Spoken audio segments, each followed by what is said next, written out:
दी का बउआ कौनी हो कि ड्रीम 11 में पैसा लगाइबू का कहला क्या कहला 49 रुपया लगाइबू नु तो 1 करोड़ रुपया मिली तो 49 रुपया में हम भुंगिया ना खाई पर दिन 49 यो बात ठीक है कहता लेकिन 49 रुपया लगाइबू नु 1 करोड़ रुपया मिली जी जेबू तो जानलू तो तार रूम में एसी लाग जाई तार लगे हम खूब बढ़िया गाड़ी किन दे वही से तू छापरा जाइए पेंसिल निकाले बैंक में जब गरिया से उतरबू नु तो बैंक का लोग देखी कोई वाह बुढ़िया बटिया गाड़ी से पोता किनले बारे पोता किनले बारे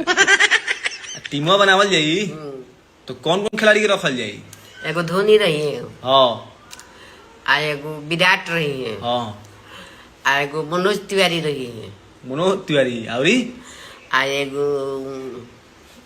मोदी रही है मोदी खिलाड़ी जाई आवरी रेखा रही है रेखा के खिलाबू आओ तू रही है हमू